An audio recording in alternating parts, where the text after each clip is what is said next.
Hey, yo. Welcome to episode 101 of the West Coast POPCast. We want your comments all throughout the show, so hit them up and, be a part of the show. We'll read some of them on air, maybe not all of them, but we'll try to hit them up as much as we can. My name is Zach. Here today, it is the provider, the man who went into a strip club with Hook and strippers were throwing singles at him once he smiled. Eric, how you doing? First of all, don't get me in trouble. I'm not sleeping on the couch tonight, but I'm doing damn good. Thank you very much. I'm jealous of your background and the look you got going on. It is too sweet. And who else is too sweet? The man with the heart of Captain America, the agility parkour skills of John Morrison, and the coolness of Wesley Snipes. Knock, how you doing, buddy? Oh man, I appreciate the intro, man. Your boy Knock, the final boss, is here for another episode 101. Man, we're taking y'all to school this week. Zach is hosting, and shout out to the bad guy. Bad guy. Let us know your favorite Razor thoughts. Last night you had a different Razor Ramon hosting Rampage, and now you got the NWO one. But let's hit off the week in review. Let us know your comments, what you thought of the week in wrestling here. We'll start it off with Monday Night Raw. Not really too much to report on this one. Austin Theory, someone like for some reason getting involved with Finn Balor and Priest, like he's going to be in that match for some reason. I don't know. Really, nothing happened on here. Edge has new music from Ultra Bridge.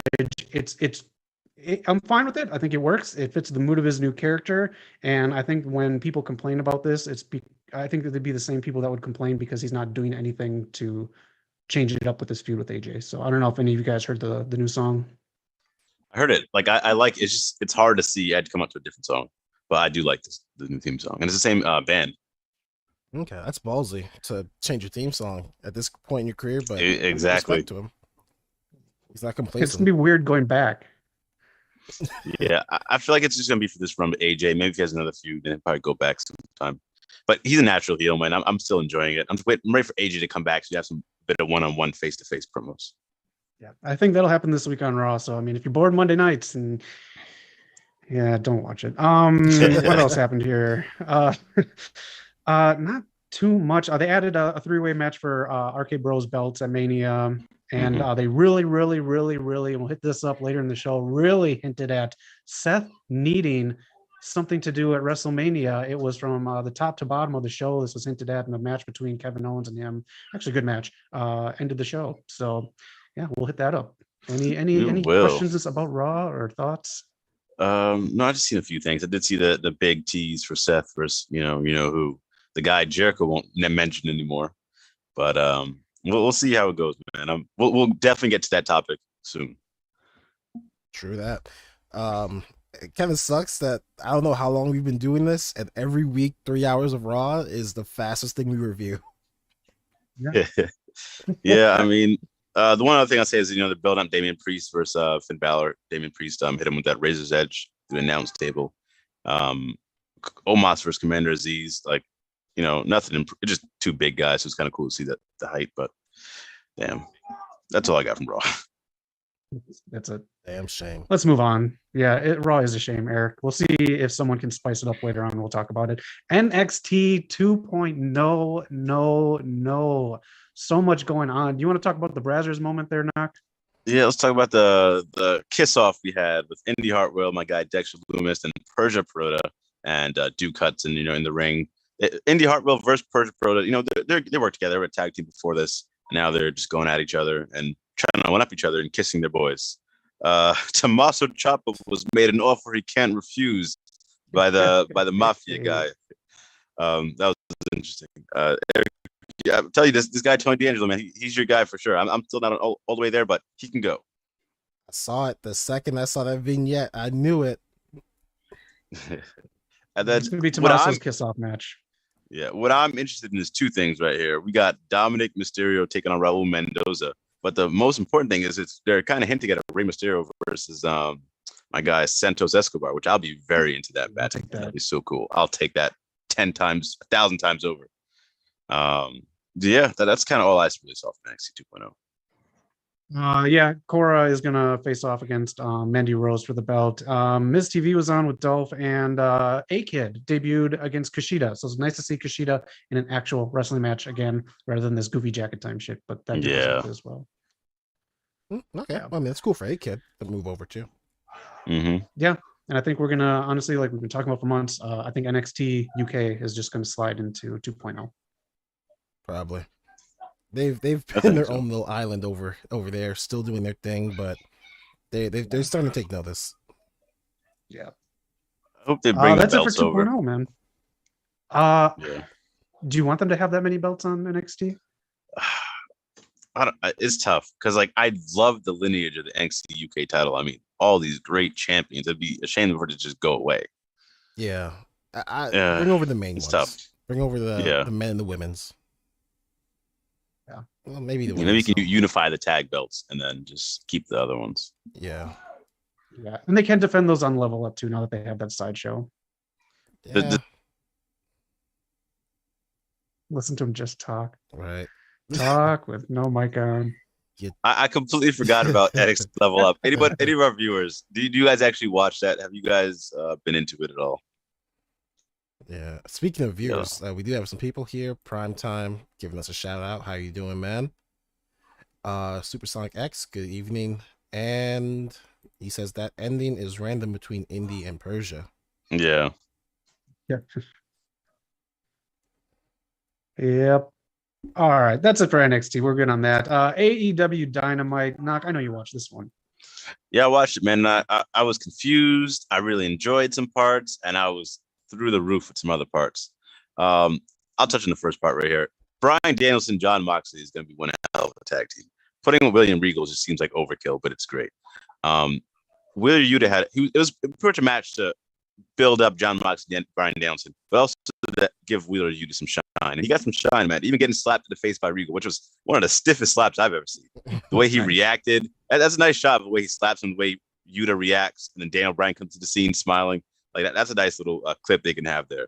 The crowd was into Yuta. He got some chance. So even in losing effort, he comes out looking good. So it's just good stuff all around from there, man. So that was the first interesting part. And then for you guys, man, the Jericho Appreciation Society. What are we thinking here? Sports entertainment. I'll be honest. I'm not looking forward to watching AEW for this reason. I don't want to see it. I'm done with Jericho. I've been done with Jericho. Just go away. I have mixed feelings about this because, like, I mean, the crowd was into it. Online is getting a good reception for it. Superstar X, what do you think about the Jericho Appreciation Society? My thing is, like, I'll take it back to TNA Wrestling. You have the X Division. What is the X Division known for? The high flying, no limits. They had a champion become champion there, and he canceled all that. He's like, oh, I'm about to do it. None of this nonsense. I'm just going to go be a sports entertainer pretty much and wrestle and do all this type of stuff. No high flying. So why are you the X Division champion then? I get you do it for the heel, the pop of a heel and get over that way. But, like, I don't know. It just kind of pisses me off more than me hate you for the right reasons. But, also... Maybe it works, but that's kind of what Jericho was doing. Like, you're going against the grain here. These are, pro wrestling. That's a revolution. Pro wrestlers, no sports entertainment. Now you're kind of saying this to get the heel cheap heat. I don't know. But then, so I'm glad you said that, because immediately when you said that, I'm thinking he didn't steal this gimmick because it's not original. But right now, that's exactly what what's his name, Matt Cordona's been doing. He's been Mr. Sports Entertainment in GCW, and it's been working perfectly for him.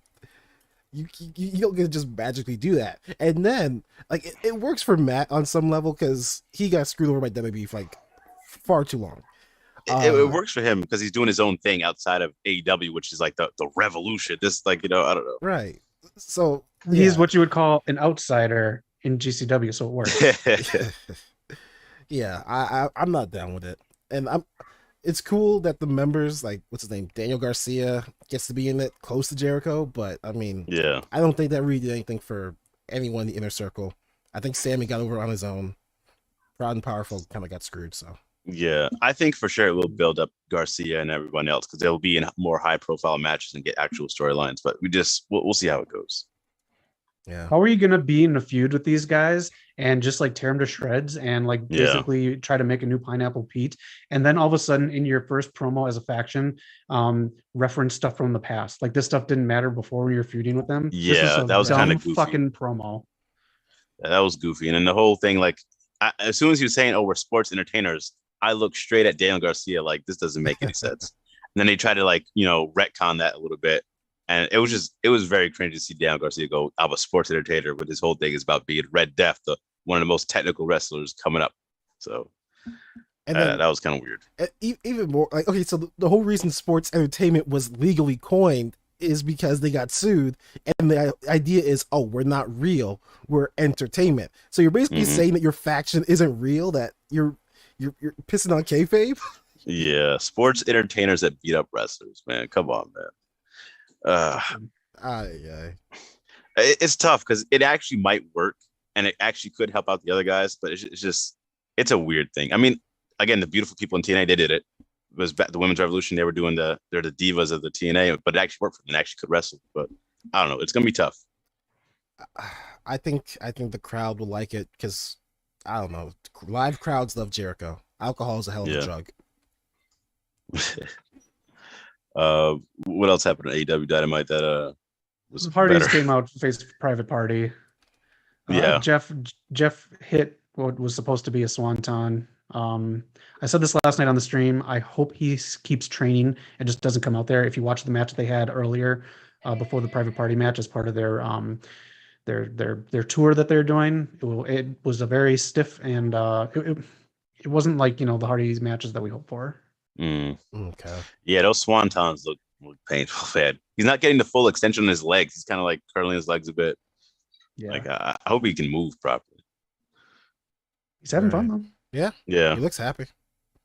That Darby match is gonna be crazy though. I think he said no matter what, this is gonna be his last run with Matt. So hopefully it works out. I mean, there's nothing more they can do or that they need to do. They've done it all, man. How was Thunder Rosa and Britt Baker? For sure, for me, the lights out match is still their best match, not even close. But this was a solid match. I thought they did their thing. They worked very well together. There's a few weird spots that the internet been going after them for. Like one thing which is completely wrong, makes no sense. They try to say they used fake thumbtacks, which is not true. And Britt Baker posted a video showing like the injury she has in her arm to the thumbtacks, and Thunder Rosa replied to, first of all, they're not bullshitting you out there, man. They're doing real shit, putting the bodies in line. So don't discredit them like that. Right. One thing I will say the internet was also saying was like Britt Baker was kind of no selling some spots. Thunder Rosa as well. I thought it was a good match, and I thought the ending was kind of a little rushed though. I would have liked a little better ending. I pretty much 100% agree with you. Nice. I'm gonna say something controversial, and you guys let me know if you agree, disagree. Okay. I 100% think thumbtacks should be fake in matches. If I was wrestling a match and someone came up to me and said, "I have these fake thumbtacks, let's use them," I'm fucking saying yes. I don't want thumbtacks in me. So you say that does happen, right? So you get called out like this on the internet, like how Britt Baker and Thunder Rosa have been getting called out. What is your response then? I asked the first we person, did use fake. The first person who calls me out, I want them to send me their address. I'm gonna fly first class to their house with a bag of thumbtacks, lay it on the ground, tell them to take a bump in that. My response would be, I'm a sports entertainer. That's true. But I mean, the presentation of this match was awesome. They gave him the main event, Thunder Rosa's hometown. Her whole Mission Pro Wrestling was out there. Some family members. She came out with a mariachi band, bro. I was digging. I was listening. I was watching the show, and my girlfriend heard it. She's like, "Oh, that's a song." She do the song. Oh, cool. Yeah, that was cool. Little things like that I feel like get people in wrestling. Like she just wasn't even care for the match at all. Little things that made her like turn her head and look. Cool. So the entrance was amazing, the crowd was amazing, and then the celebration was just off the charts, man. Well deserved. I think they just should have given Britt a bigger entrance too, just so it's not a dead giveaway. Oh yeah. That's true, because we predicted this a mile away. Well, once Thunder Rosa got that automatic qualifying match, we knew she was winning in her hometown. Right. We love Thunder Rosa. Yeah, well deserved. La Mera, good shit, good win. Also a Twitter follower of ours. Oh really? Yeah, she follows us on Twitter. Shout out to the women's champ, Thunder Rosa. Props to her. I don't know if you guys had this in your news and rumors, so I apologize if you did. But after she won, she vacated I forgot the promotion already. The Warrior Women's? Yes. Or no? Yeah. She did. She vacated that, saying that she has a bigger commit. Well, not bigger. She didn't say that. She didn't downplay it. But yeah. She wouldn't be able to commit fully to it, so she's vacated. No. Damn, man, that kind of sucks. Cause like she was a good champion. She fought Ember Moon, Athena. She fought Mercedes Martinez for the title. Some good matches there, and the title looks amazing. I love the way the Warrior titles look, and it's just different. Yeah, this should be cool for the promotion though. Like, give somebody else a chance to carry the flag. I'd bet Ember Moon will win it. Yeah. You want to hit up the chat real quick? Yeah, I can't see it. So if you want to, yeah, I got you. So Supersonic X. How about Surrey and Tiffany Stratton feud? That's dumb. Yeah, that's the reason we didn't bring it up. I think Surrey deserves better. I don't know too much about Tiffany Stratton. I don't know if you know about her, Zach, but I'm not. She's the daddy's girl, but she's a legit athlete and model, so like she's very good on screen. Okay. Maybe I'll give her a shot then. And then Supersonic X. I don't like it. AEW is supposed to be sports based, but Cody Rhodes is going back to WWE now. AEW is sports entertainment. Again, why is sports entertainers beating up wrestlers? I'm glad Thunder Rosa won, but the match is borderline bad, and of course, Britt Baker's champion's been bad. I kind of enjoyed her run. She did what she had to. Best part was the mariachi band. Cinco de Mayo was early. Warrior Wrestling Women's title. Yeah. Thanks, Supersonic X, for your chats. I think she was a great champion. It's just Tony Khan did not do nearly enough. She should have been the number one women wrestler of the year.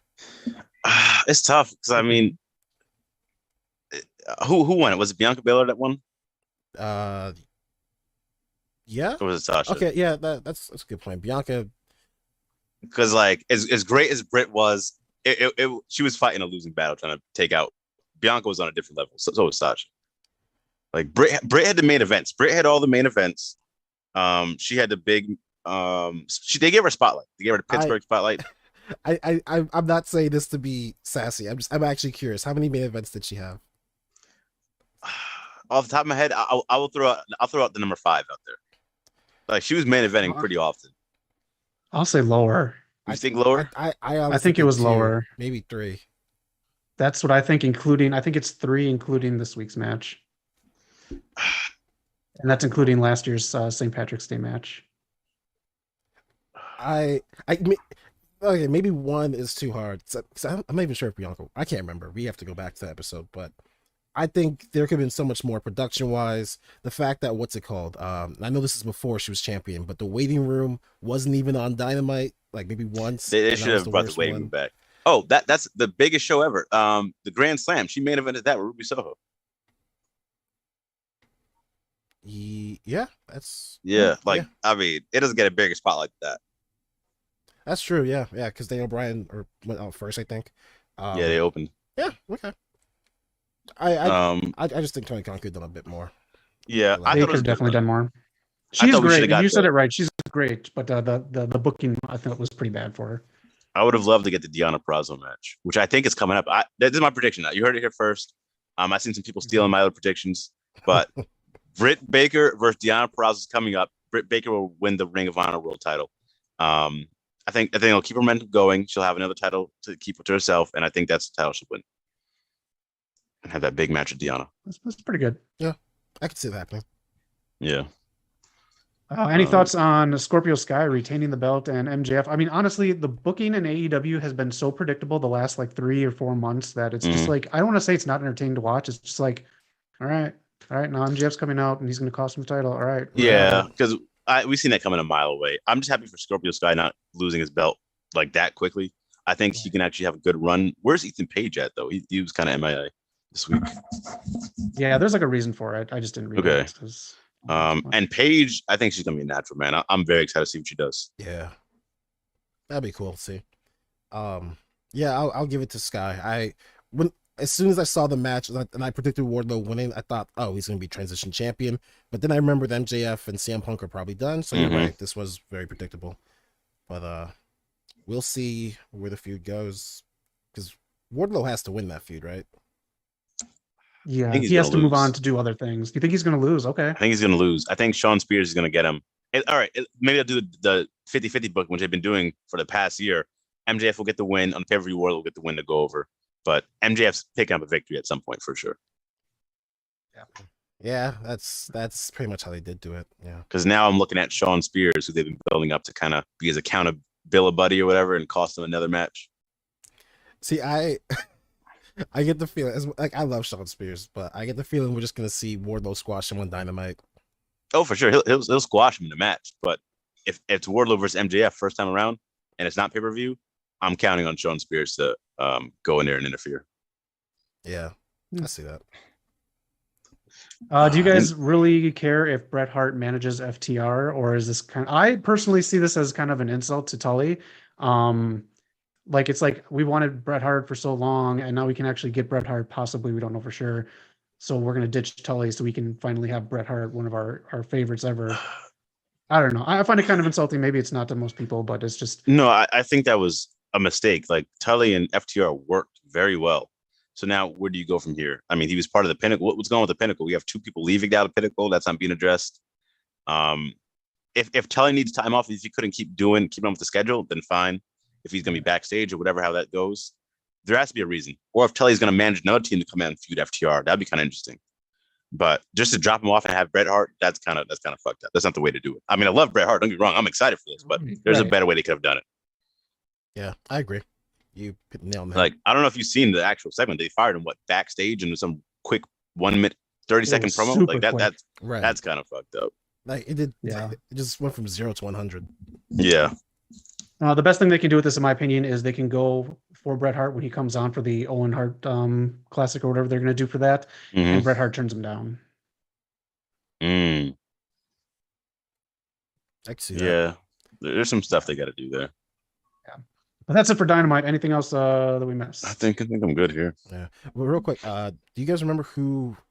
Because FTR just had a match somewhere, and they were managed by somebody, a legend, but I really don't know him. I need to look it up, but they were managed by somebody else, so maybe he could pop up in AEW. Real quick, Supersonic X actually makes a great point. He sees FTR being managed by Bret Hart because they did save Bret Hart during the WWE Hall of Fame a few years ago. Yeah, I mean that's a little detail I did kind of forget about, which kind of is kind of cool to think about. That is cool, but it's also reaching because now it's like this one thing that happened in a company that you can't mention on TV. Right. Yeah. But no, it's a good point, Supersonic. Yeah. All right. Let me just talk MLW really quick, and then we'll move on. You had Miranda Gordy versus Roxy on there. TJP doing an open challenge with Buddy Matthews. You can go check it out. This is actually a good one to check out. Wait, are these pre-taped? Is Roxy still on there? So it is pre-taped because in the episode 2, you could see everyone was surprised, and TJP was supposed to be surprised by Buddy Matthews, but they advertised it, ahead of time that Buddy Matthews was going to be on and Roxy was going to be on. Okay. So, I think this was taped before Buddy even signed. Oh no, I think it was taped like the week of Buddy Matthews signing with AEW because they referred to him as being all elite, but I could be wrong. Okay. But yeah, Gangrel comes next week, and there's gonna be some other stuff. So that's MLW. Okay. Cool, yeah. Impact Knock. Did you watch it? Listen, man, Impact Wrestling, the home of AJ Styles, Samoa Joe, all these TNA greats. Every Thursday night on Access TV. But for real though, we had some cool stuff. The Motor City Machine Guns are back, man. My guy Alex Shelley, Chris Sabin back together in action, taking on the Bullet Club. One thing about Alex Shelley, someone was just talking about him. I forget who it was, but someone was just talking about like Alex Shelley like changed their lives and like was a really good mentor. Oh, my guy Lee Moriarty from AEW. He did the AEW Unrestricted. So shout out to Alex Shelley for being like talking about like getting like just doing things bigger than wrestling, not really relying on it, so you don't have to stress out about too much about it. The Inspiration looking to get their titles back, going against what's it called, the Influence. So a lot of good stuff there from Impact. Mickey James calling her shot for her rematch against Tasha Steelz. So keep an eye out for Impact Wrestling, man. It's some good shit. All right. Yeah. Let's move on to Friday Night SmackDown. Either of you guys check this one out? Nope. I did see them continuing Charlotte versus Ronda.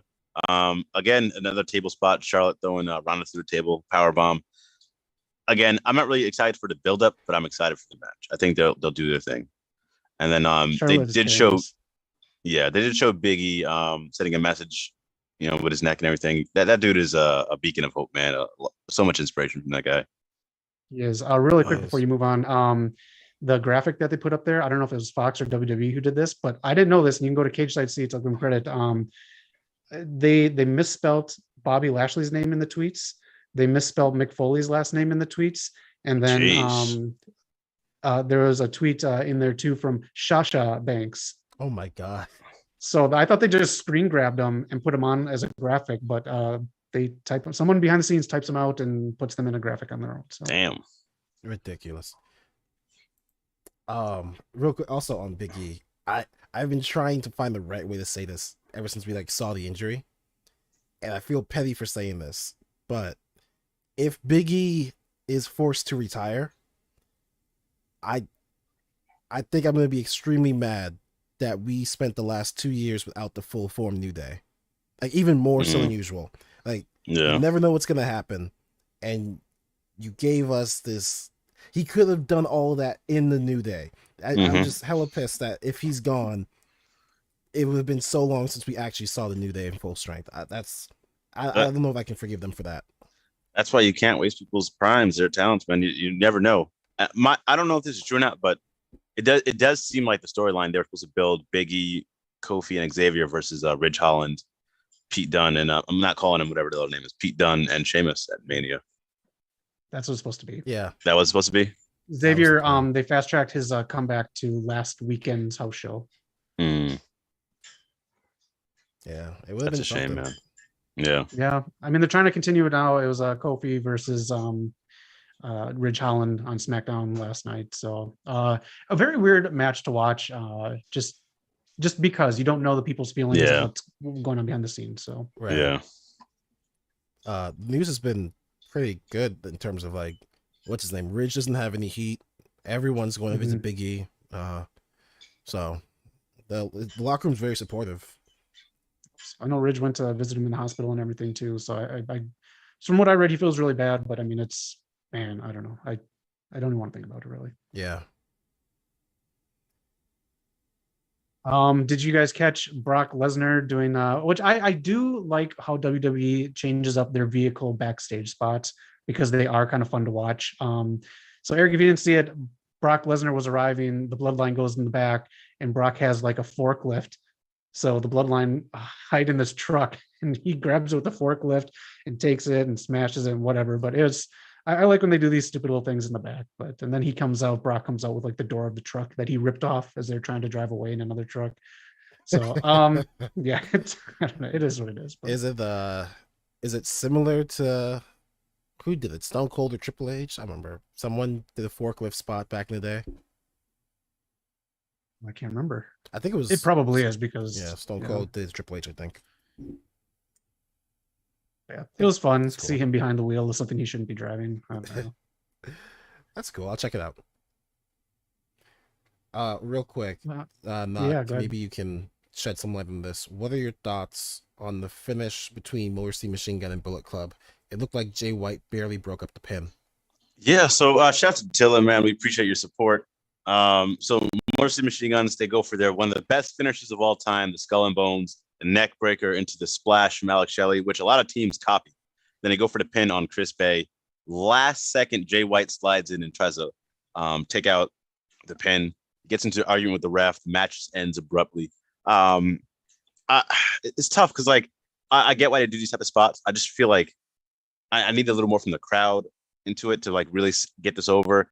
Because I think if you're just watching it, might be a little confusing. But this is a good way to have them have this match and then build towards something else. Because I think they're going to continue this feud. So that's kind of cool in that sense. But it's great to see the Motor City Machine Guns back. What do you think, Tatilla, also? And am I pronouncing your name right also?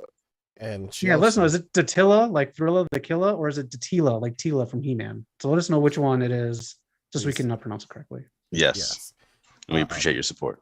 And she also said, you forgot to talk about Moose visiting Josh Alexander's home to drop off the contract. Yes. I actually did not see, I didn't get to see that part. So definitely let us know about that. Because he doesn't watch Impact. It's a lie. No, your boy watches Impact. It's a lie.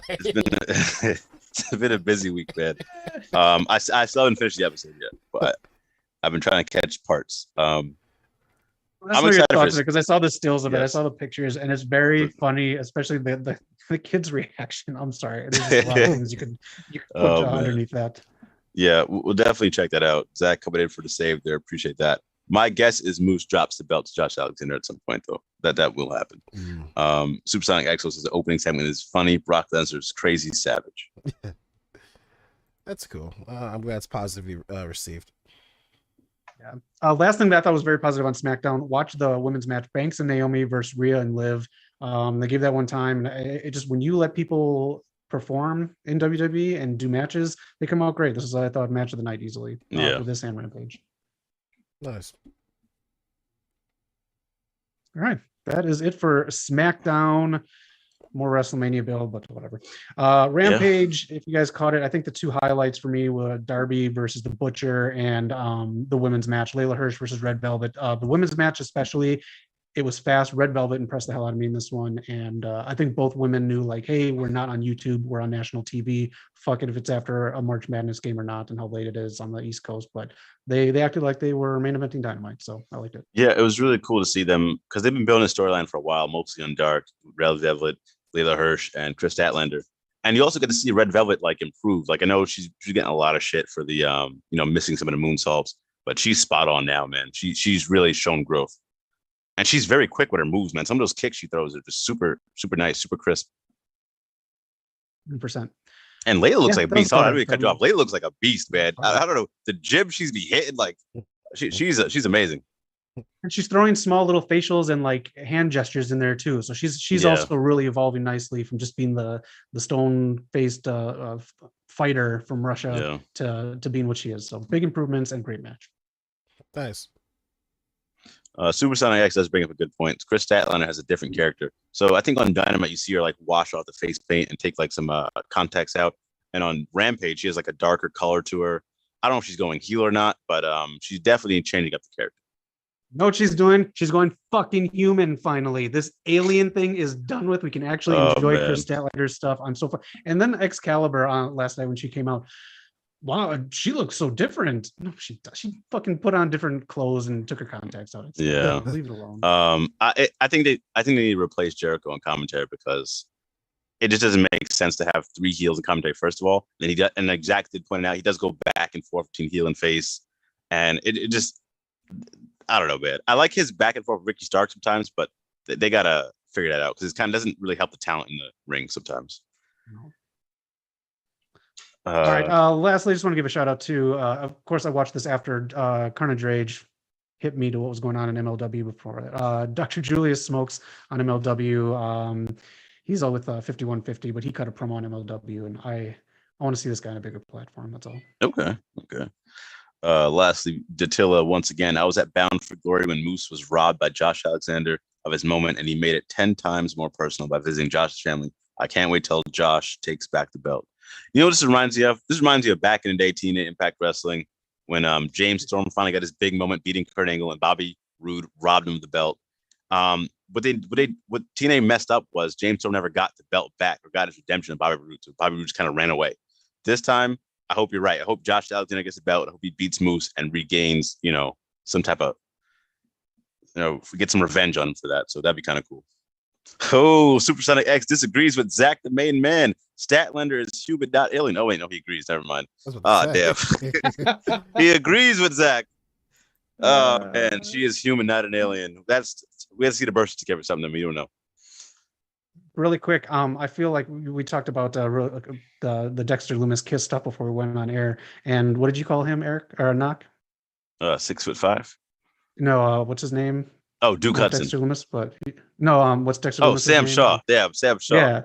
So I feel like when he does that, Eric, that's him calling a wrestler by their Christian name, their TNA name. God. Listen, I don't let Dexter Lumis, Sam Shaw. Who knows? He was better in TNA. Let's get to some news. Not like that. Actually, he did some crazy stuff at TNA. Don't get me wrong. But he had the love interest with what's her name? Oh shit, Santana Garrett. Yeah, they were doing the same storyline. Let's get into some news and rumors. What do you guys got? Well,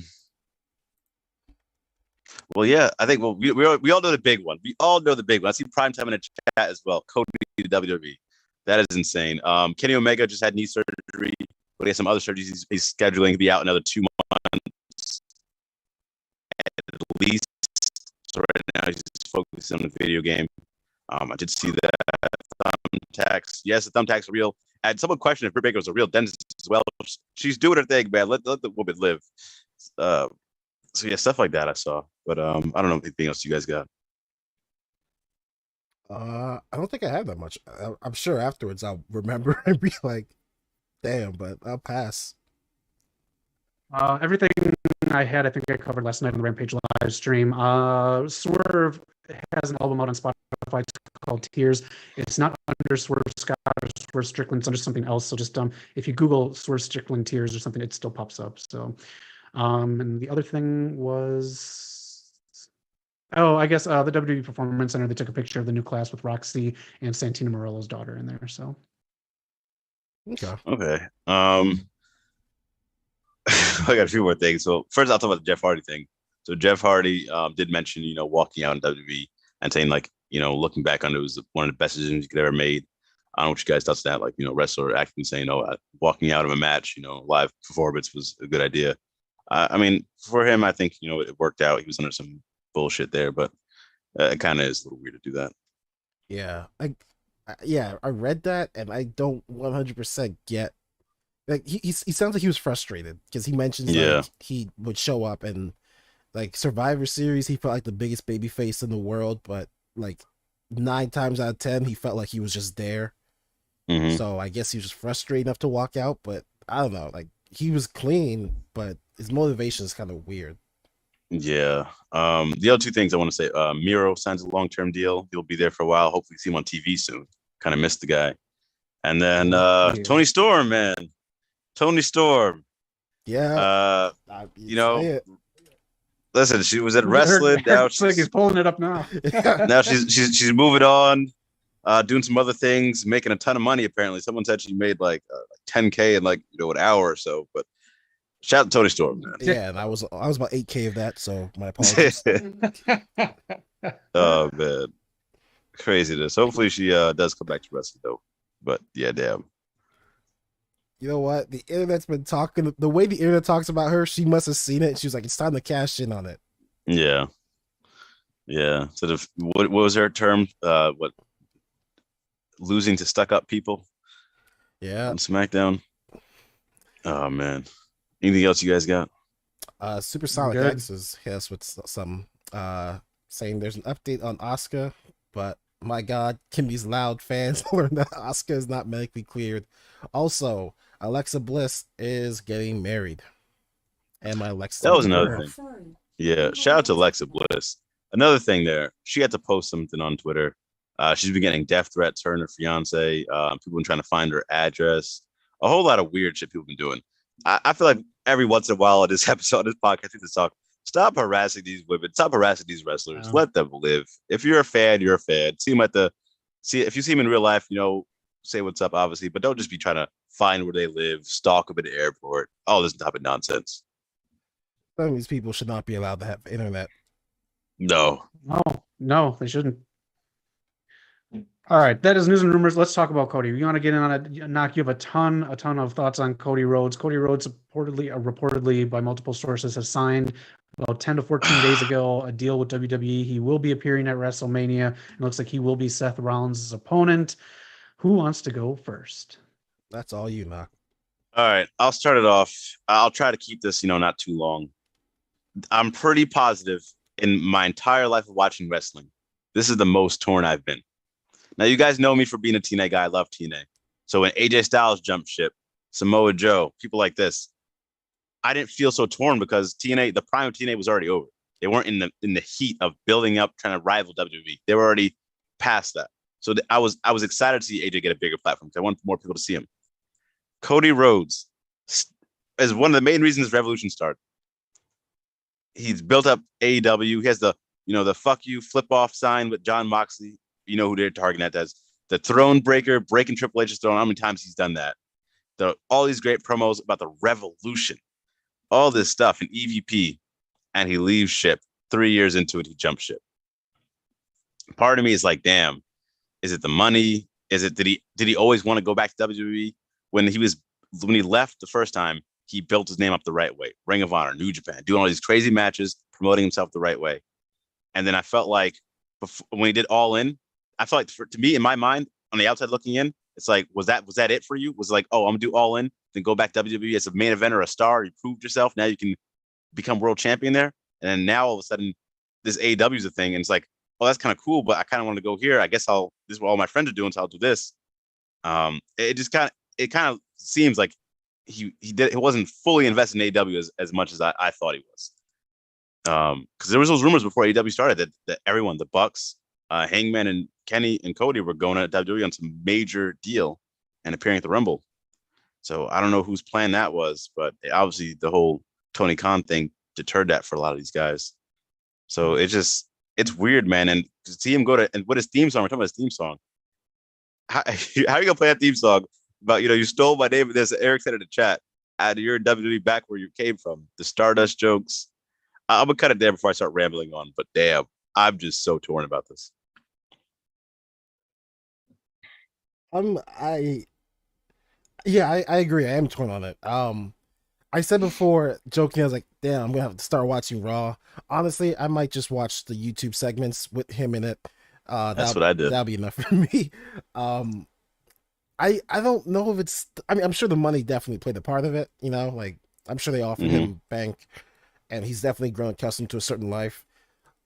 But I think the main motivation, I kind of feel bad for the guy, because you could tell that I think he was all in on AEW. Like, he put everything he had into it. He was the mouthpiece of AEW for the longest time. He was. Main reason I think people really bought into AEW was that this guy made you feel like you were in something special.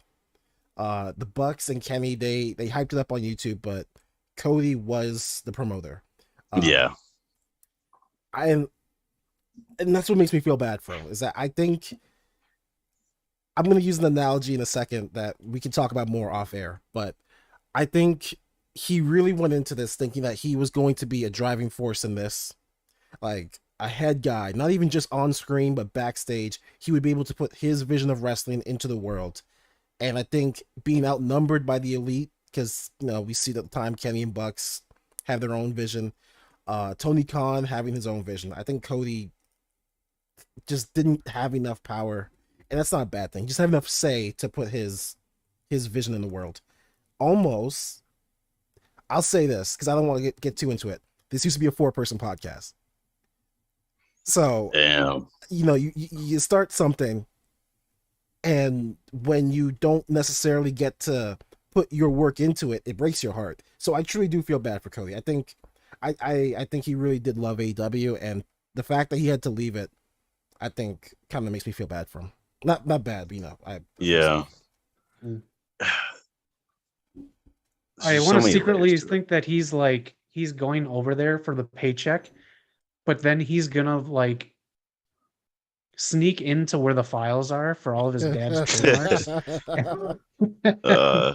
Try to get those back and fuck with them. But I agree with you guys. I feel really bad that AEW didn't work out for him. I really hate the comment section when you see comments about Cody news, because AEW fans are just like, fuck him and screw him, and it's like this hard turn on him.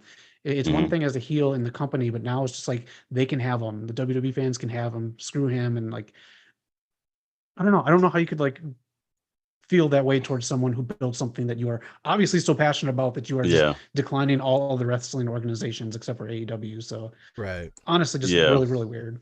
I just want to be clear. I do believe he was all in with it. I just feel like in his mind, he had a game plan to become a big star and then make his way to WWE and get the money.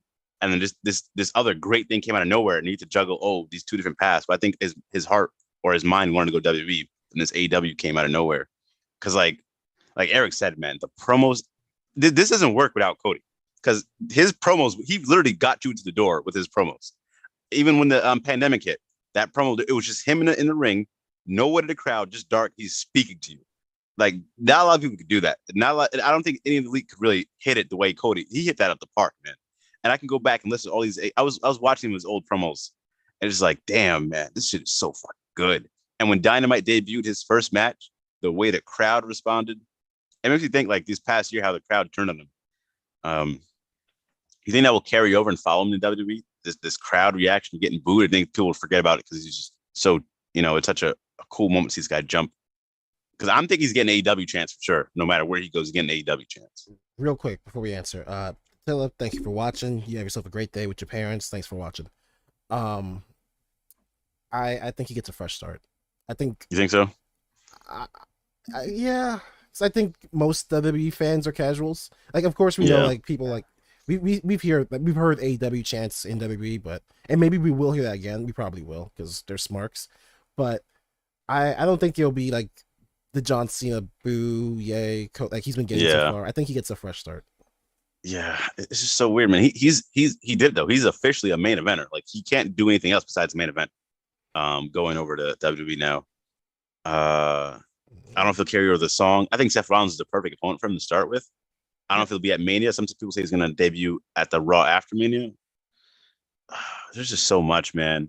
I mean, I don't see how you could be that invested in AEW, jump ship, and then not still be invested. I feel like some way, somehow, he's still going to have that connection. I think that connection's forever. And I mean, he was poised to be like the TNT champion. Like when you look back in history, he would have been the guy you think of. Like I'm sure some people think of like Honky Tonk for the IC title or but he was going to be that guy. But it's a shame that things just didn't work out. Yeah, man, 3 years into it, I think we talked about it before. I believe Jericho is going to be the first one to jump, but it's Cody. I think Jericho's going to be there forever. Just because I think Tony Khan is such a big fan of his that he'll give him whatever he wants. How about Moxley? You think he'll ever jump back? Oh, hell no. I think he's done. That's it. It's just weird because I feel like Cody helped bring some of these people over. Like, again, he has that picture with Moxley, flip it off WWE.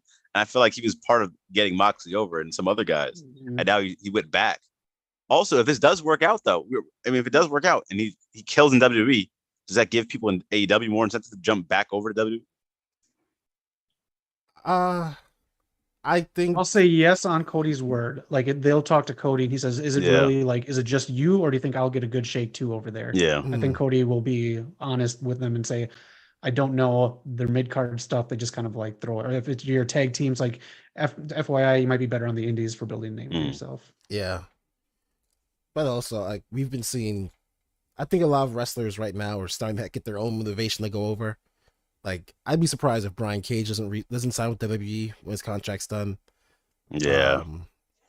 And like hearing what's his name, Chavo Guerrero said some stuff. The Joey Janela is saying some stuff. Most stuff from News and Rumors. Yeah, Joey Janela talking about like just the lack of communication. He thought like he was doing a great job with the Sonny Kiss thing, and then kind of just they were telling him he's going to go back to TV, and then it never happened. It was on the Denise Salcedo show. He was talking about like. He had an incident with Eddie Kingston where he like broke his orbital bone, and he thinks after that was his final straw. Yeah, because I mean, I didn't follow the track record of him in matches with people who got injured. It wasn't as noticeable as Nia, but if that's true, then I don't know. Yeah, and the way he came off to me wasn't like he didn't sound bitter. He wasn't like trying to talk down on him. He seemed kind of like a little hurt, but like hopeful for his future. Yeah, but he definitely just like I actually felt bad for the guy a little bit. I think he's got. It's just the fact that they ghosted him. Yeah. That is messed up. I mean, that's what Chavo was also claiming, but I have a feeling Chavo's was more of a misunderstanding than that. Yeah. But he even did say some of the guys that are like contracts running out, they're on like a per appearance deal now, and he's like he will never do that, and I can't imagine that being like good at peace of mind. Oh, you only get paid, per appearance as opposed to the weekly checks they were receiving. Yeah. So. Yep. All right. That's Cody. Yeah, let us know your thoughts, man. It's gonna be some shit going these past few weeks, man. We'll see how it goes. Again, this is the most torn I think I've ever been. Well, I just throughout this every week, just let us know how you feel with the Cody evolution in WWE, because it will be interesting. The way they formatted Raw was for a build for someone like Cody to show up. There were some Cody chants with it, like seeming like they were going to show Cody that night. I'm glad they held off though too, just because it was right when the day our guy Razor passed, so just that's not the time to do something big like that. So I was glad that he didn't premiere on Monday Night Raw and just let things happen and breathe. But yeah, so it's I think it's going to be a surprise like the New Day at WrestleMania. I think that's what they're going to do. Seth Rollins is just going to be in the ring whining, and then maybe his music from the AEW hits. I think you do it at Mania because I mean, again, like I know we're not the only ones. No one's really that excited for this Mania. You need some type of something to stick, and maybe another Hardy's moment. That was huge. So I think Cody at Mania as opposed to Raw after. Because I mean, here's one guy, Bobby Lashley. He debuted at the Raw after a Mania. I feel like no one remembers that. I don't think it was that big a deal. I think you do it at Mania. Yeah, night 2. Yeah. All right. Any last thoughts? Or are we good? I think we're good, but like I got so much, man. So we'll keep it up this throughout the week, see until he debuts, until what happens. But damn, man, let us know in the comments below. All right. Let's move on. Eric, you got a segment. I do. So we played this before. It was called Actually, where I would present you guys statements that had something false in them, and you guys have to correct me.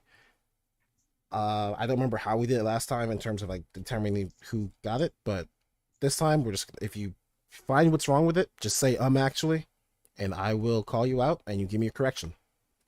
Sound good? Let's do it. Yep. All right. 5 questions here, and they are mostly about factions. First question up, and you could, I think it's on YouTube, so if you want to read it, you can, but if you want me to read it again, just let me know. All right. One of the things that made the Bullet Club so popular were all of the charismatic leaders that took over.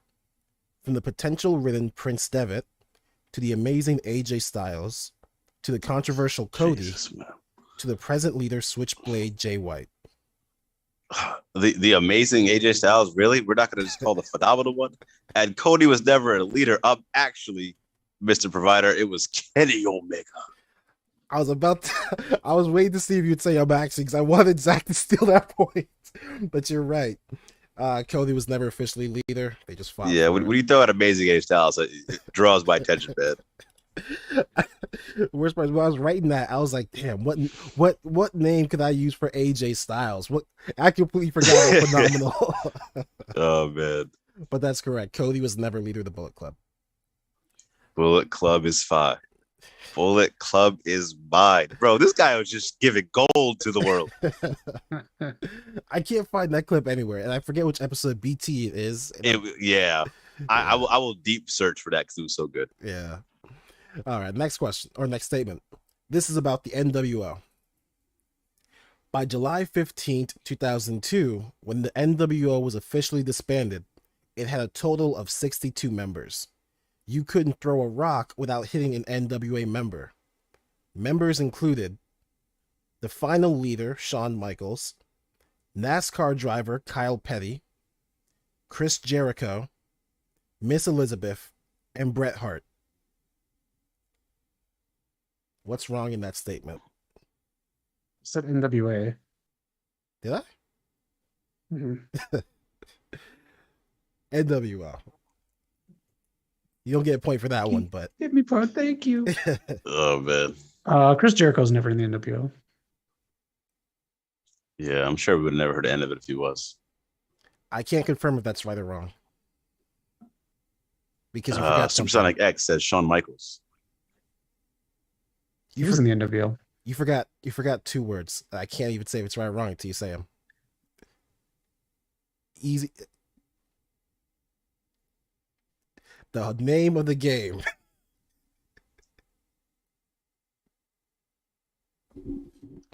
Oh, I can't tell you actually, I was like, Jericho's never in the NWO. I was like, "Are you doing a bit?" It's just Damn it. That's correct. Man. Chris Jericho was never in the NWO. Oh, shit. I was like, "Is he doing a bit, or is not going to steal it? What's happening here?" Oh man. But yes, Chris Jericho was never. Boy was sleeping on the job. You're right. I feel like he would have mentioned that every day of the year. Yep. I don't know how he missed the call for that though. Like everyone was in it. I had a harder time finding people who weren't in this than people who were. But next question. There's a reason for it, but we'll figure it out. Okay. Next question. This is about multiple factions, but it's titled "What Could Have Been." Sometimes a person isn't the right fit for a faction. Fortunately for the following factions, changes were made at the last minute, such as DX almost adding Val Venus, the Wyatt family almost adding Luchasaurus, the Shield almost having Cassius Ohno instead of Dean Ambrose, and having Christopher Daniels instead of Christian in the Brood. I'm gonna go with the Christopher Daniels one. Actually, Christopher Daniels was not going to be in the Brood. That was the original plan. He was supposed to be there instead of Christian. Really? Yep. Damn. Ooh. Actually, that would have worked. Actually, he would have been perfect for that. I thought I'd heard of Cassius Ohno being in the Shield before, so I think that one's good. I'll give you a hint. You're on the right track. By mentioning Cassius Ohno is the problem, but what is the problem with that part? Actually, he's supposed to be there for Seth Rollins. Nope. Roman Reigns. Actually, he's supposed to be there for Roman Reigns. Yes.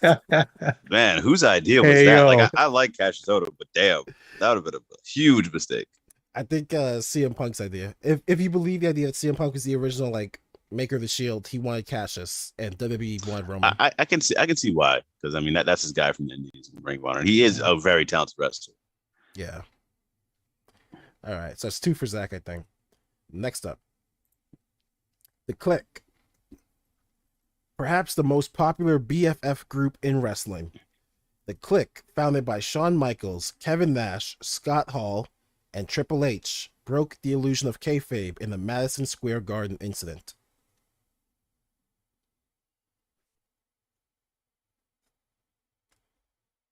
Say those names one more time. Founded by Shawn Michaels, Kevin Nash, Scott Hall, and Triple H.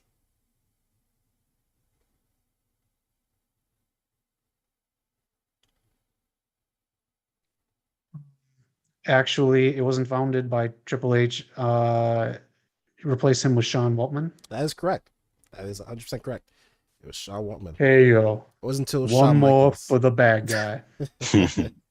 Wasn't until Shawn Michaels invited Triple H in that he would join. He took the heat for everything. Yeah, I just love it. That's the reason Shawn Michaels brought him in. It's like, one day we're gonna fuck up Royal, but this kid's gonna take the heat. Right? That's hilarious. All right, and the last one. This isn't a real faction, but the topic is, I call it Justice Avengers League. While not an official faction, oh man, there are so many gimmicks based on licensed, pre-made superheroes that you could form a heroic faction. Such gimmicks include the Batman with 2 T's, General Planet, Arachnaman, Tiger Mask, and Jushin Thunder Liger. And Zach, I just noticed the toothpick. Props to you.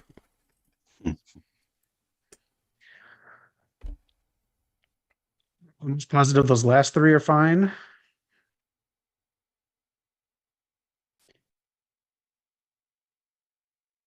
One of these gimmicks was not real. Which one was it? I'm gonna go with. Actually, Arachnaman was not part of this. Or actually, I shouldn't say they're not real. It could be not real, or it could be that it's not based on a former superhero. But as for you, Knock, Arachnaman was both real and based on Spider-Man, a cheap ripoff of Spider-Man. Actually, Batman. Batman was 100% real. Come on. It was there was a real knockoff, not a real knockoff, a real version of like a Batman before the Batman like comics came out. That was actually kind of cool. And then after Batman, I think, got popular, then they ripped off Batman with 2 T's. It looks just like a cheap Halloween store Batman. Damn.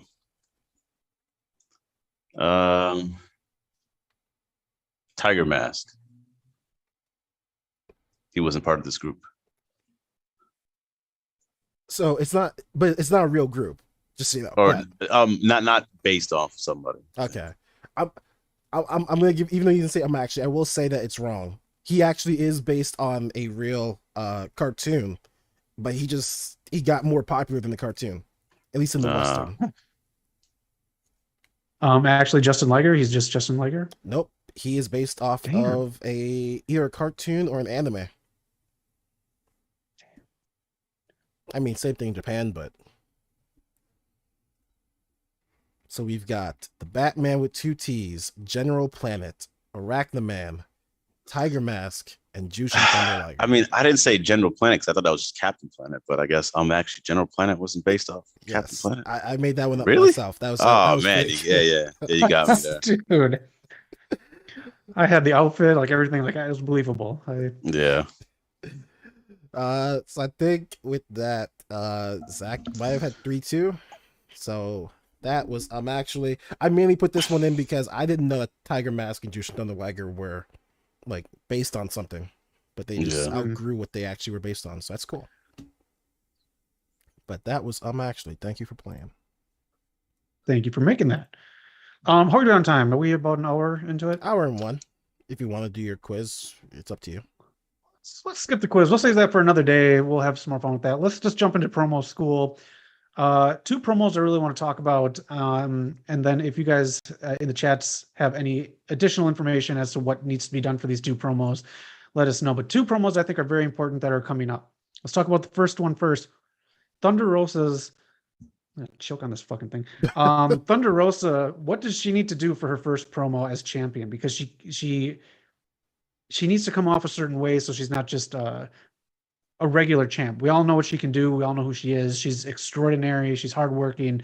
What kind of a promo do we need to see from Thunder Rosa? Or do we just need to see her try to cut a promo and someone interrupt her? What is going to excite you about Thunder Rosa as champion? I'm invested in Thunder Rosa because I know, like, first of all, we see her wrestle. She's great. I know the work ethic. I know what she does for the community, for women's wrestling. If she could find a way to put that into a promo, then that'd be amazing. I think she might need you think she should go straight for the rematch with Dr. Britt Baker? Because I'm trying to think of someone who she can bounce off of promo-wise that would be able to put her in that spotlight of, oh, she's this amazing work ethic, bust her ass type person. I think Britt would be perfect, but she just had that Britt match.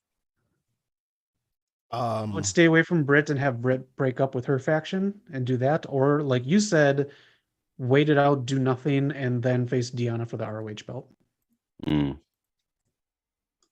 Because right now, I think they're positioning either the winner of Hikaru Shida and Professor Suna Deeb or Chris Statlander to be Thunder Rosa's match at Double or Nothing.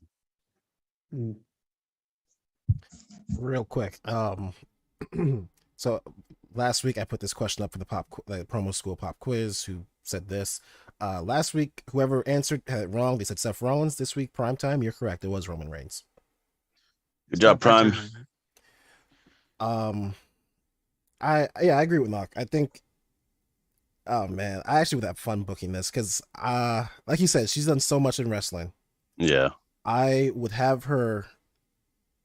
First half of the segment is just a promo giving her full resume, everything she's done in wrestling, not just AEW. Explain all the work she's put in NWA, explain Women's Warrior Wrestling, like just mention every single thing she's done. Just so on the off chance that anyone who doesn't follow her, who only watches AEW, they realize all the shit she's done. Like that. Then you have Britt Baker come out, demand the rematch, but Thunder says no. You've had your time. It's time for new blood to shine. She calls out. I don't know who's up and coming in the women's division, but I guess you can call on Ember Moon for this if you want a big match. But I would prefer someone who is up and coming who you want to promote. And you have. I'll throw one out there for you. Yeah, go ahead. Kylan King, who's a big part of Thunder Rosa's Mission Pro Wrestling. I think you have her turn heel and go after, like, this way you can put her in a spotlight of going after her, the teacher, pretty much. I'll take that. Have her call out Kylan King. She comes out that night walks past Britt. They both throw Britt out the ring. That night, that main event, Thunder Rosa versus Kylan King. I want that night to be Thunder Rosa's night. Damn. There's so much you can do with her. I don't know if you guys remember her promo she did after the St. Patrick's Day Slam last year, but that was really fucking good too, man. That was full of emotion. Oh yeah. They didn't really highlight the way they highlighted Brit stuff, but like that was backstage with Tony Schiavone. I think they put it on YouTube or whatever, but that's probably the best one I think I've ever seen her give. Nice. Let's check that one out. Yeah, that scenario just is basically not what I want from Thunder Rosa. Yeah. Yeah, that's good. All right, now that we get that one done, let's go to the next one. Cody Rhodes. Oh, I don't want to hear a speech from him if he comes out to WrestleMania. The stage is too big to talk for too long. It just is. If again, like at WrestleMania, I think someone talked during the pre-show, during the kickoff of one of the matches, and it just like it didn't work in that huge environment. So just action from Cody Monday night. If he either debuts Monday night or if he beats Seth at Mania and comes out and talks Monday night. Either way, that Monday night, what does he say for his promo? I needed to explain why the fuck he's there, why he left AEW to come back here. I need a full blown explanation.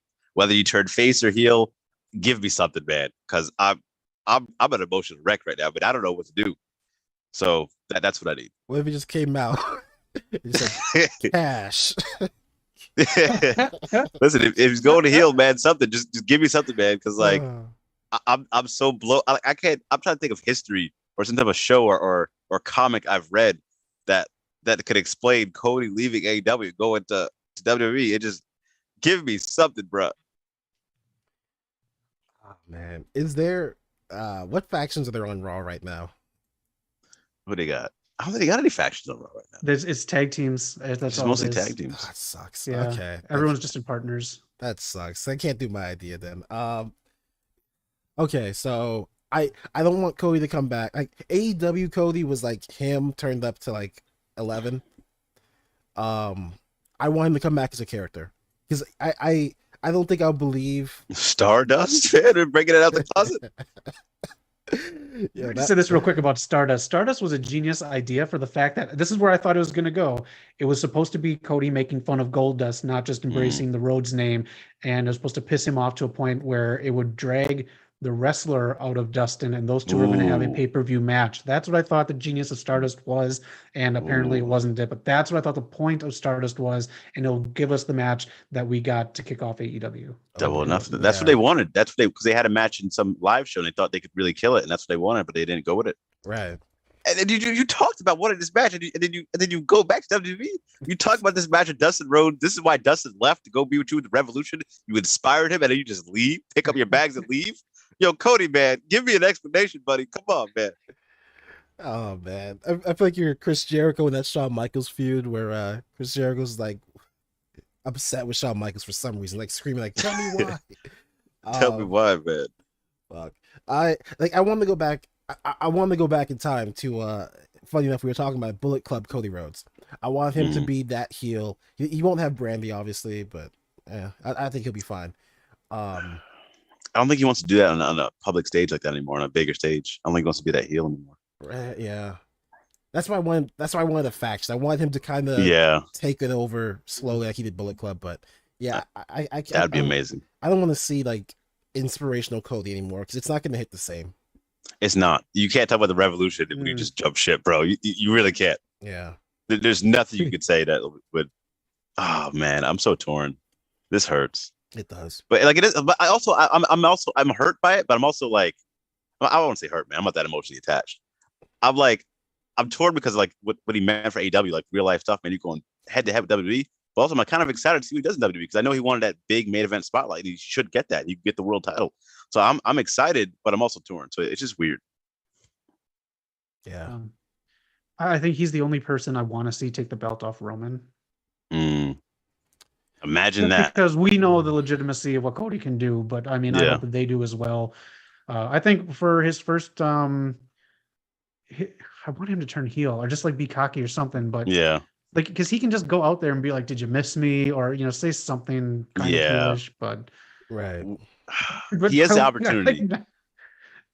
I like the knock idea though. Like he just sets a chair up and he's all like, "Okay, here's what fucking went down in AEW. First of all, don't trust fucking Kenny, because secondly, that motherfucker tells everybody everything. Second, like just that's what I want. Like a tell. He has the opportunity to give one of the most legendary promos of all time, man. Like this is something we could be talking about for a while. This is huge. So like whatever he's thinking, whatever he's about to pen down and write, this can be a moment, whatever he says. So hopefully it delivers.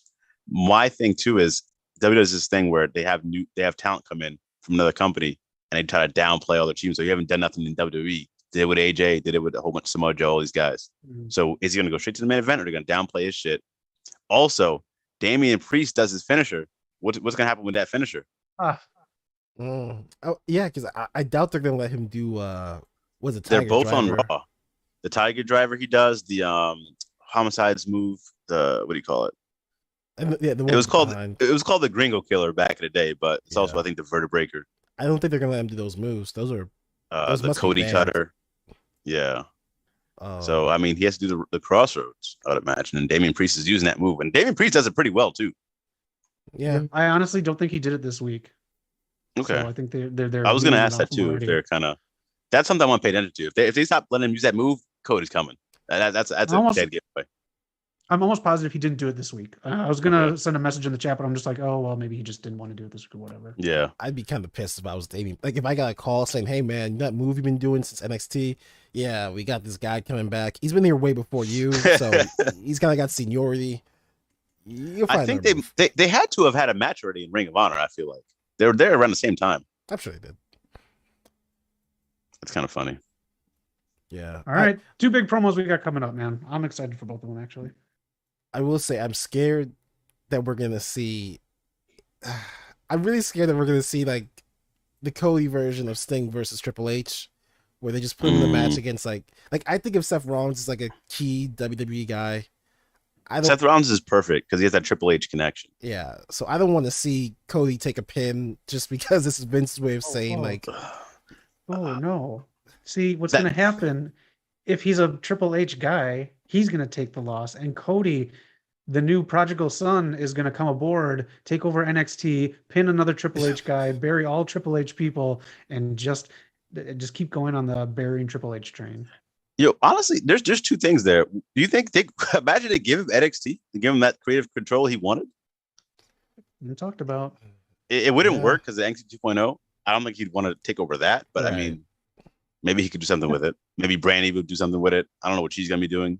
I mean, she has to be included in this deal for her to leave too. I don't think she's signed with them. I think you don't think so? No. I think she's doing other stuff. I don't follow her on Twitter, but I think she posted some stuff about like her next chapter or something. Yeah. But she just posted some videos about wrestling as well, like her training in a Nightmare Factory. Okay. Cool. So like I don't know what's going on there, man. It would be cool to see Cody and Brandy on screen together. Like I think she was a great valet for him. Would she have to go back to Eden, or do you keep her? Nah, you can't do that. Brandy Rhodes. She already built the brand up. Eden wouldn't make sense. Yeah, it's like calling Pete Dunne Butch. So it makes perfect sense to Vince then. Eden, welcome back. Imagine Cody down in the hallway. Eden, why is she not fucking paying attention to me? She's fired. Oh man. Yeah, that'd be awful. Imagine Cody debuting in a match and losing. Yeah. I mean, Seth lost the last 2 years at Mania. He lost. Okay, that's the thing, man. We talked about his last podcast. I know I'm going off topic, but it was Cesaro. He pinned Seth Rollins, and what did he do in that time? He's gone from the company. How do you pin Seth Rollins at Mania? Kevin Owens, same thing. He pinned Seth Rollins at Mania. Who remembers that? You got to capitalize on that stuff, man. It's crazy. Pinning Seth is the curse. It happened for Buddy. Who else pinned? Yeah, somebody pinned a few other guys. Yeah. That whole faction he had is gone. First of all, but I don't know. Seth is owed a win. So if he faces Seth at Mania, I don't. It's hard to see Seth losing again. Having a kid might change his tune on what if he cares or not, because he's still getting the payday. He's still there with his wife, and his wife's getting a huge spot, so she can just kind of like, you know, be the breadwinner this year. True. This is also off topic, but you guys reminded me. This should have gone news and rumors. But did you guys hear about what WWE's doing for their lawsuit against MLW? Yeah, I think one of you guys might have mentioned it, but if you want to say it again. They're using AEW, evidence of AEW beating them in the Wednesday Night Wars as proof that they don't have a monopoly.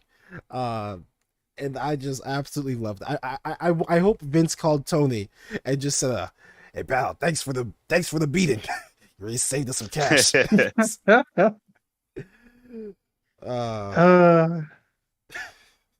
It's smart to do. I don't know. I like to see someone take him down, but it makes sense. Yeah. I'll give their lawyers props. Like, that must not have been an easy conversation. Just like, hey, listen, Vince, we're getting sued, man, and I don't think we're gonna win this unless we do something I know you're gonna hate. Yeah. We gotta admit that we lost this fight. Yeah. That could not have been easy for him to swallow. Just like sitting in a hotel room. I knew you were gonna go there. Let me just we'll wrap it up right there. Episode 101. What a ride. We're into the new chapters here. Good stuff. Again, hit us up in the chats. If you're not watching this live, we respond to every comment, unless you're commenting on our X-Men tier list. Listen, man, we were tired, man. We weren't as prepared as we should be. And secondly, not every fucking person can be S-Class. How could you not put Iceman as S-Class? He's Omega level. Oh, man. Whatever. We'll do another one. Yeah, we got some more tier lists for you guys, man. I'm glad we're still getting comments on those, but damn, yeah, they're going at us. Check out our old videos and rip us new ones. Anyways, any last thoughts from you guys? Great episode 101, man. A new era at wrestling, a new era for West Coast POPcast, man. Going forward, we're in the hundreds now. We're an established podcast. Hopefully, this pandemic dying down, we can start getting out there, doing some live videos or something. Anything you guys want to let us know about, stuff like that. But we're still trying to build this brand, man. We're still trying to build this channel and get to 1,000. That's the goal for now. And of course, we want to get bigger and bigger at 1,000, 10,000, 20,000. We're packing seats. We're all in. Say goodnight to the bad guy. Nice, Eric. Yeah, thanks for watching. We really appreciate each and every single one of you. Prime time with some last minute messages before we hit the black. He says Cody WWE is Benedict to Great Britain. He wants Cody versus Brock versus Roman in a triple threat. That would be something. But yeah, be sure to subscribe, hit notifications to know when your favorite videos are coming out. WrestleMania match. What's that? Oh, nothing. Go on. Oh, yeah. Be sure to hit subscribe, notifications, and always join Zach for that MVP level Rampage stream. Yes, the best Rampage stream on YouTube, man. I don't think we could argue that. Like, let's be real here. Oh, appreciate that. Yeah, it's a lot of fun. Better than Rampage, I've heard some people say. But with that, Zach, where could they find us? Well, Chico, they can find us watching Monday Night Raw because we are ready for him. He is going to debut right before WrestleMania. Watch Monday Night Raw 3 hours so we can see Veer appear on Monday Night Raw. That is our episode. Have a great week. Hit like and subscribe and help us grow. And, bad times don't last, but the West Coast POPcast does. Let's go. Peace out.